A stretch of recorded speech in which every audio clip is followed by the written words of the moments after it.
Friends, we are already done with question number 1 and question number 2. And finally, we are starting with question number 3 this time. RTP is very very essential guys. मैं तो यहाँ तक मानता हूँ अगर कोई student RTP किए बिना चाहता है that means is preparing for the next attempt. RTP बहुत एसेंशियल है भाई. पास होना है तो RTP तो करना पड़ेगा. उसमें से question number 1 and 2 we are done with. Moving on to question number 3. भाई अच्छा क्वेश्चन है. एक आध जगह पे थोड़ा टेक्निकल भी है, अच्छा वाला एडजस्टमेंट है, तो ध्यान से करिएगा अच्छा से एंड एंड तक मेरे साथ बने रहिएगा. Question number 3A that is general entries. Question number 3B that is capital revenue expenditure. तो दोनों को अपन अच्छे से समझेंगे एंड अपन उसकी अकाउंटिंग करना स्टार्ट करते हैं. First is you are required to pass necessary general entries in the books of Mahesh. किसकी बुक पे अकाउंटिंग हो रही है? महेश. कैसे मैंने देखा है ना बहुत बार बच्चे प्रॉपर हेडिंग नहीं लिखते. General entries in the books of mister Mahesh. And अगर मंथ का नाम दिया होता तो मंथ भी मेंशन करते हैं ना. एंड जनरल एंट्री का फॉर्मेट बनाया तो बनाया, नहीं बनाया तो ऐसे ही चल दिए. फॉर्मेट बन गया, जनरल एंट्री लिखा तो उसके नीचे उसका नरेशन भी लिखना है. नरेशन बहुत बार बच्चे भूल जाते हैं. Let me tell you marks cut होते हैं. Right. So I am starting with the question now. Cheque amounting to 24,000 फ्रॉम Shankar in full settlement of his account for rupees 25,000. Amounting to 24,000 received from Shankar होना चाहिए in full settlement of his account for 25,000. अभी थोड़ी थोड़ी नानी नानी mistakes छः है ना. तो 25,000 लेना था लेकिन उसके सामने हमने फुल सेटलमेंट में 24,000 का चेक रिसीव किया शंकर से. एंट्री बन क्या बनना चाहिए? सर चेक मिल रहा है तो बैंक अकाउंट डेबिट, लेकिन शंकर का अकाउंट तो क्रेडिट होना चाहिए 25,000. और 1,000 क्या है? बोलो बोलो बोलो जल्दी जल्दी जल्दी. It is nothing but discount. Yes. तो bank account debit, discount allowed account debit to Shankar 25. Bank account debit, discount allowed account debit to Shankar 25,000. Easy easy. Yes. thereafter withdrawn for personal use. मतलब ड्राइंग्स ना. Yes. अच्छा drawings क्या price पे record करते हैं? Selling price पे कि cost price पे?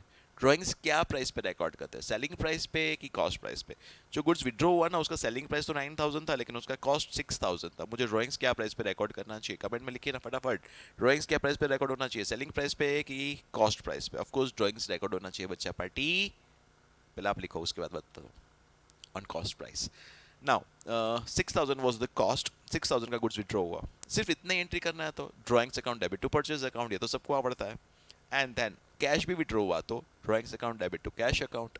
तो भाई कंबाइन एंट्री कर लेते हैं. Drawings account debit 9,000 to purchase 6,000 and to cash कितना? 3,000. इजी इजी, एकदम इजी चीजी. अब पूछा है तो मजा आ भी जाए. Right. Next. Goods costing 3,000, sale price 4,000, distributed as free samples. अच्छा डिस्ट्रीब्यूटेड एज फ्री सैंपल्स. जल्दी से बताओ इकोनॉमिक के नॉन इकोनॉमिक, इकोनॉमिक ट्रांजैक्शन के non economic transaction? Non economic है ना भाई. बहुत बार हमने ये चीज क्लास में भी डिस्कस किया है. अगर गुड्स फ्री में मिले हैं ना तो उसको आप नॉन इकोनॉमिक बोलते हो. मेरे लिए कोई एक्स्ट्रा कॉस्ट इनकर नहीं करना है. लेकिन अगर हम गुड्स फ्री में डिस्ट्रीब्यूट करते हैं तो 100% ये इकोनॉमिक ट्रांजैक्शन है. मुझे कुछ तो कॉस्ट यहाँ पे बियर करना पड़ रहा है. पॉकेट के ऊपर कुछ तो बर्डन पड़ता है. यस यस के नो नो. तो इकोनॉमिक ट्रांजैक्शन इतना तो समझ में आ गया. इकोनॉमिक ट्रांजैक्शन तो एंट्री भी करते हैं. नॉन इकोनॉमिक ट्रांजैक्शन का हम एंट्री नहीं करते हैं. तो यहाँ पे इकोनॉमिक ट्रांजैक्शन है. मैंने गुड्स डिस्ट्रीब्यूट किए हैं एज ए फ्री सैंपल. कितने के गुड्स थे? Costing 3,000, distributed as free sample. तो एंट्री बनना चाहिए. Advertisement expense account debit to purchase. यहाँ पे उन्होंने एडवर्टीजमेंट एक्सपेंस की जगह पे लिखा है फ्री सैंपल या तो sales promotion. It is one and the same thing. कोई प्रॉब्लम नहीं है. It's absolutely correct. अगर आपने एडवर्टीजमेंट लिखा तो भी वैलिड है. सेल्स प्रमोशन लिखा तो भी वैलिड ही है. Sales promotion expense account debit to purchase account. Amount should be 4,000 or 3,000. Of course, cost pay 3,000. Next, received commission rupees 15,000. Half of which does not relate. अच्छा पहले सिर्फ इतना एंट्री बताओ ना. 15,000 का कमीशन मिला. एंट्री बताओ. Bank account debit to commission. Sir ये तो बहुत इजी था. बिल्कुल बेटा जी. पैसा मिला बैंक अकाउंट डेबिट. कैश और बैंक अकाउंट डेबिट. यहाँ पे चेक चौखवट नहीं किया उन्होंने कि रोकड़ा मिला कि चेक से मिला. बट ठीक है. Received commission of 15,000. Entry should be cash और bank account debit to commission received 15,000 15,000. Cash और बैंक अकाउंट डेबिट ये हो गया. कैश और bank account debit to commission received 15 done.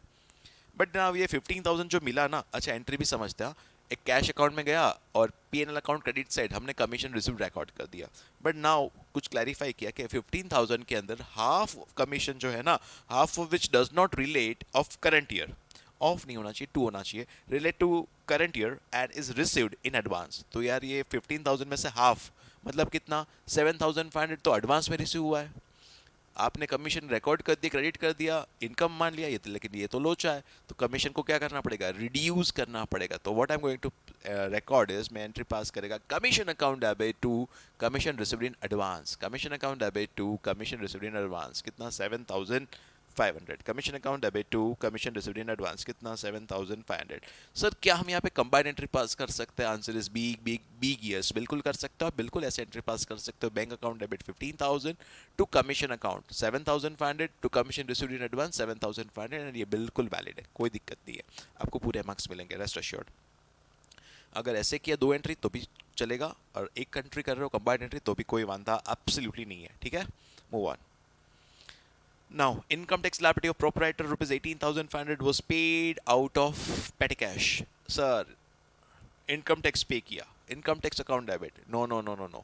I hope बच्चा पार्टी याद है आपको, જ્યારે ટેક્સ કર ઇન્કમ ટેક્સ આપ્યું હોય ત્યારે એને શું માનવાનું છે? पर्सनल एक्सपेंस मानवानो છે, ड्राइंग्स मानवानो છે। इनकम टैक्स का एक्सपेंस देख के आपको बिल्कुल क्या याद होना चाहिए, यह क्या याद आना चाहिए, ड्राइंग्स याद आना चाहिए। तो ये ड्राइंग्स का एक्सपेंस है, drawings account debit to cash, cash की petty cash, paid out of क्या लिखा है, पेटी कैश चौखवट की है ना, then what you have to credit is petty cash, drawings to petty cash, कितना 18,500। सिंपल था सर, कैश लिख दिया तो मार्क्स कट हो जाएगा बच्चा, बिल्कुल नहीं मार्क्स मिलेगा। पैटी कैश बोला है तो पैटी कैश ही लिखना पड़ेगा। आई होप आपको याद है बच्चा, एक कैशियर होता है और कैशियर का अंदर अंडर एक जो बंदा काम करता है, मे बी जूनियर कैशियर आप बोल सकते हो, दैट इज पैटी कैशियर, है ना। तो कैश का बैलेंस कम नहीं हुआ, पैटी कैश का बैलेंस कम हुआ, तो आपको क्रेडिट क्या करना पड़ेगा, petty cash. Last, purchase of goods from Sunny of the list price, list price मतलब selling price, MRP 15,000, he allowed 10% trade discount. So trade discount को अपन रिकॉर्ड करते कि नहीं रिकॉर्ड करता है? अच्छा मैं बता देता हूँ, ट्रेड डिस्काउंट को अपन रिकॉर्ड नहीं करते हैं, कैश डिस्काउंट को अपन बिल्कुल रिकॉर्ड करते हैं। नाउ एक छोटा सा क्वेश्चन सब व्यूअर्स के लिए, आप मुझे कमेंट में लिख के बताइए ट्रेड डिस्काउंट का पर्पस क्या होता है, कैश डिस्काउंट का पर्पस क्या होता है। लेट मी चेक कितने लोगों को याद है, कितने लोगों को मालूम है। कमेंट में अच्छे से लिखिए ट्रेड डिस्काउंट का पर्पस क्या होता है, कैश डिस्काउंट का पर्पस क्या होता है, कमेंट में लिखिए, लेट मी सी, है ना। एंड मुझे यहाँ साथ इसके साथ साथ पता पड़ भी जाएगा कि कितने लोगों ने यहाँ तक एंड तक वीडियो देखा। तो yes, purchase of goods from Sunny on the list price of 15,000, he allowed 10% trade discount. 10% trade discount को रिकॉर्ड नहीं करना, तो what I am going to record, 15,000 का गुड्स है, 10% डिस्काउंट के बाद 13,500 का परचेज हुआ। एंड आगे पढ़ो ना, 200 cash discount also was also allowed for quick payment, payment जल्दी कर दिया तो हमको 200 का कैश डिस्काउंट भी मिला। सो गाइस मुझे 13,500 पे करना पड़ेगा कि 13,500 माइनस 200, 13,300 पे करना पड़ेगा? ये 13,300 पे करना पड़ेगा। एक्चुअली कैश ट्रांजैक्शन हो गया इन दैट केस, पेमेंट तो तुरंत हो गया ना, इसलिए तो परचेस किया 13,500 का, लेकिन पेमेंट करना पड़ा 13,300 का। ट्रेड डिस्काउंट का एंट्री नहीं होएगा, कैश डिस्काउंट का एंट्री बिल्कुल होएगा। एंट्री होना चाहिए purchase account debit 13,500 to cash bank 13,300 and to discount received 200। बोलो जी सर, यहाँ पे एक स्टूडेंट ने मेरे को पूछा, सर यहाँ पे कैश लिखा है ना, कैश डिस्काउंट मिला, तो आपने यहाँ पे कैश और बैंक क्यों बोल रहे हो, बैंक कैश ही लिखो। नहीं बच्चा, पेमेंट कैश से हो कि चेक से हो, ये कैश ट्रांजेक्शन है, पेमेंट थे लिए कैश ट्रांजेक्शन, राइट। तो ऐसा नहीं देखो कैश डिस्काउंट है तो कैश में ही पेमेंट हुआ, ऐसा नहीं समझना। क्रेडिट कार्ड से भी पेमेंट किया, डेबिट कार्ड से भी पेमेंट किया, अगर तुरंत पेमेंट हो गया तो आपको डिस्काउंट मिलेगा, और डिस्काउंट मिला तो उसको कैश डिस्काउंट बोलोगे, ठीक है। सो 3A कंप्लीट हो गया, moving on to 3B। 3B बहुत सिंपल है, क्या है 3B? Capital expense, revenue expense. Guys ये 3-4 मार्क्स में हर बार एग्जाम में दर्शन देता है, ये बोनस मार्क के 2 मार्क तो 2 मार्क्स होई જ છે એક્ઝામમાં, હોય છે એ બોનસ માર્ક્સ છે। तो कैसे आइडेंटिफाई करना है समझो ना, अगर कोई भी नया असेट एग्जिस्टेंस में आया तो कैपिटल एक्सपेंस, एंड कोई भी नया असेट एग्जिस्टेंस में नहीं आया तो रेवेन्यू एक्सपेंस। इतना तो समझ में आ गया। सर फॉर एग्जांपल मशीनरी लिया, असेट आया ना, कैपिटल एक्सपेंस। सैलरी पे किया, असेट आया नहीं आया सर, तो रेवेन्यू एक्सपेंस, मतलब तो यह क्राइटेरिया हो गया। दूसरा, कोई भी एग्जिस्टिंग असेट्स के ऊपर खर्चा करने से उसका लाइफ बढ़ गया, पहले 10 साल था, अभी मुझे लग रहा है 11 साल काम आएगा। एंड या तो उसका प्रोडक्शन आउटपुट बढ़ गया, या तो उसका कॉस्ट कम हो गया, कॉस्ट पर यूनिट क्या हो गया, कम हो गया, मतलब ज़्यादा सालों तक मुझे इसका फ़ायदा मिल रहा है, तो आई एम से गोइंग टू से ये कैपिटल एक्सपेंस है, और ये पर्टिकुलर ईयर में ही फ़ायदा मिल रहा है, तो मैं उसको बोलेगा रेवेन्यू एक्सपेंस। यहाँ तक सब समझ में आया है? तो यहाँ पे कुछ एक हमारे पास आइडेंटिफाई करने के लिए ट्रांजेक्शन दिए हैं, आप मुझे बताते जाइए ये कैपिटल है कि revenue. Classify each of the following transactions into capital और revenue transactions. First, legal fees on the acquisition of land. जमीन लिया तो उसका रजिस्ट्रेशन तो करवाना पड़ेगा, तो उसका रजिस्ट्रेशन करवाने का जो लीगल खर्चा हुआ, बोलो ना क्या बोलोगे, कैपिटल के रेवेन्यू? भाई बिल्कुल, एवरीबडी कैन आंसर इट। ये क्या है? लीगल एक्सपेंसेस है at the time of acquisition of land. तो क्या बनना चाहिए? कैपिटल एक्सपेंस बनना चाहिए। बिल्कुल, समझ में आया। Next, complete repaint of existing building. Building है, एग्जिस्टिंग बिल्डिंग, अच्छा न्यू बिल्डिंग लिया कि एग्जिस्टिंग बिल्डिंग है? सर बिल्डिंग तो एग्जिस्टिंग है, क्या कोई नया एसेट है? ना सर। ऐसा बोला है लाइफ बढ़ जाएगा, ऐसा बोला है आउटपुट बढ़ जाएगा, एक बिल्डिंग के ऊपर एक फ्लोर एक्स्ट्रा लग जाएगा? नो, मेंटेनेंस के वास्ते होता है सर पेंट। तो बिल्कुल, तो पेंट करने का जो खर्चा है, रीपेंट करने का जो खर्चा है बच्चा, वो कैपिटल एक्सपेंस नहीं हो सकता। क्या हो सकता है? Revenue in nature. Complete repaint revenue expenditure, समझा? नाइस। नेक्स्ट, उसके बाद का क्वेश्चन भी इसके जैसा ही है। Repainting of what? Delivery van. Delivery van को रीपेंट करवाया, अगेन रीपेंटिंग है ना, पेंटिंग का खर्चा क्या? Revenue in nature. Repainting van, revenue expenditure.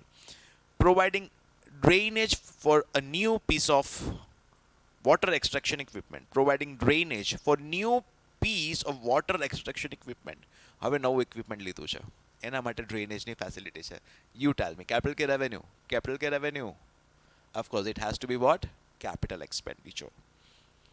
New drainage system and new equipment है, इसलिए capital expenditure. And lastly, carriage cost on a replacement part for a piece of machinery. Carriage cost on replacement part of a piece of machinery. यहाँ पे एक minute ध्यान से समझिएगा, मैंने नया मशीनरी लिया नहीं सर, उसका कोई पार्ट हमने रिप्लेस किया। बेटा जब भी पार्ट रिप्लेस करते तो रिप्लेसमेंट का खर्चा कैपिटल एक्सपेंस की रेवेन्यू? सर रिप्लेसमेंट का खर्चा तो रेवेन्यू ही है। तो रिप्लेसमेंट के ऊपर अगर कैरेज का खर्चा हो रहा है, वो भी क्या बनना चाहिए? Revenue of course. Yes, carriage cost on a replacement part for a piece of machinery should be what? Revenue expenditure. So people, that's it for question number 3। अभी के लिए इतना। We'll see you again with question number 4. And question number 4 आप मेरे साथ बिल्कुल अच्छे से कीजिएगा, क्योंकि वहाँ पे कुछ मिस्टेक्स भी है सॉल्यूशन में, तो अच्छे से करिएगा। And see you in the next video. Till then, bye bye, take care.